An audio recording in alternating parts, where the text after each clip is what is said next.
Dr. James ki cream natte makhoi ne yum da sabane mayam ai hai ko mamangda mayam se ngon am sai gi dana as nang mangai re he khangbiri se nang mangai re hai thu sari se ibi mami na kitang nungai bu rak da am kala i do kai no kholi no kai na taw bi gi dana mayam adu hojikti ngo se bak pha e hojikti ko ai na haija gi ko mayam da moina da season na ri molom da koi gi mama koi gi hoi ate ate sa da season ba kai su kai da mai da yam thina yam tina phattaba yam tina sokwa kaino ne ba molom ne ba ko adu dun sot hotai rap ka na khoi mai gi layer si ma pura khoi khokta la ka du ne ba khanga bra adu mayam aina mayam da haijagi ko adu aina yam haiba matam da mayam jinu thina ngangi ai mangai re adu to ngai re adu haiba mayam ko mayam moi gi kaino mayam Dr. James sai se USA de gi oinam dre ko Dr. James sai se sam ne kaksing gi James Bonila gi ne Bonila hoi mayum gi James oi le ram me ko ai di nok ning mana sire moina video ma da su ai ne yam paning da ba ya thi thang ma pa du na video ma da su mu khoi ne sengdokhi ko kaino cream se matang da viral jala pa kan da nang am da sing Bonila nang am ta hayu ne haidan hai gi ko adu gi video do adu da moina hai gi ba do sma hai cream se khoi na kamai na to bo na khot pa no khoi na kai dai khoi na ma pan dai chen bani khot pa ne ma pan dai chen bani mi na order lai man da na demand lai man da na khoi na chen bani khot bani na moina masa mak na se moina conference to gi bani ko adu gi video do su lai bani ko aduga mayam se de ngoba makhoi na yamna yengoba paisa khara khak taning bagi damakta mi amma bu tara mi mayam sigi mamai si moine hekta manghal la ba cream mama sabada akhoi gi cream mama launch tong na bo na bada company amana matam kya mo yamna sangi se moina khangdre ba hekta yengo clinic ama hangjale adusu yagi dental gi clinic hangjale adugo skin care gi thabak tawre si bu hongna bra ba cream zibu tapta sana braba sina ole ba mayam am ta yengo ba sina ole ha ba cream do sina si ba hongna di braba si bu ta yengo ha ba si in hai se ne cream bu kana na tapta sana ge ha ba ni da in ha ba di moi di ne business se nga sa gi kai no ne tha na te sai mu tang wang ba ngang du bo de ne oi kai no molom do miet pa yawi khangen da molom do miet li sai mu tang wang ba ngang du na bok ta khanga bra aina haibadi video se viral chale hai taragadi video na taba na potsi gi matang da mi na ngang na ba hore hai taragadi to ka da bane haba khangabra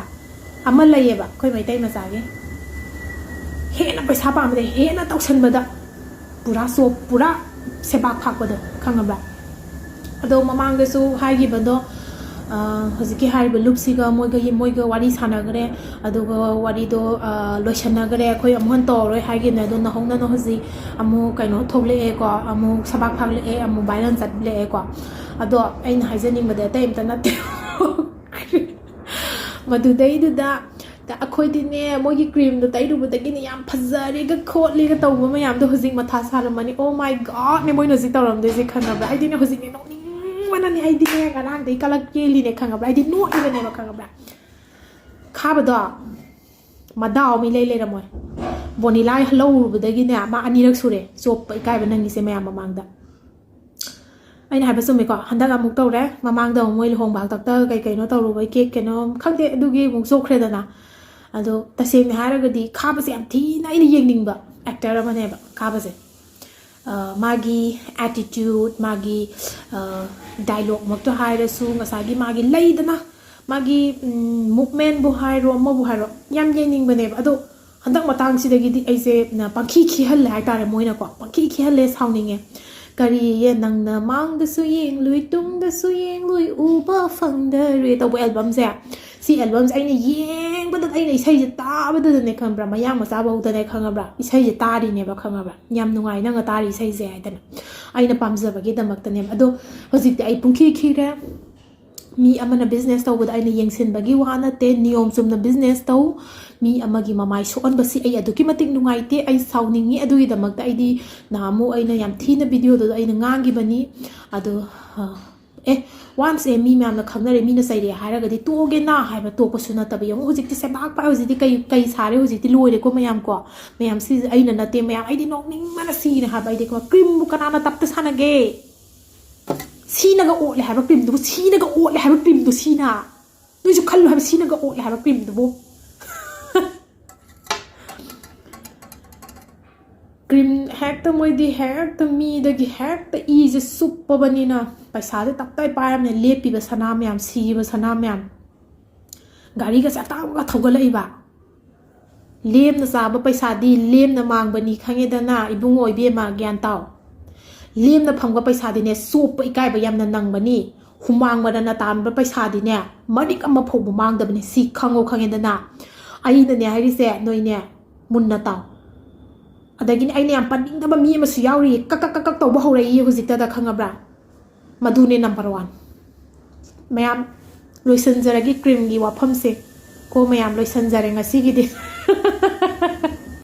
ꯕꯣꯅꯤꯂꯥ ꯅꯪꯒꯤ ꯀ꯭ꯔꯤꯝꯁꯦ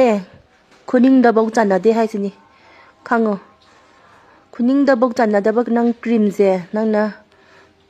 ꯃꯌꯥꯝꯕꯨ ꯑꯄꯪꯕ ꯁꯤꯜꯂꯒ ꯌꯣꯟꯁꯤꯜꯂꯒ ꯐꯩ ꯍꯥꯏꯅ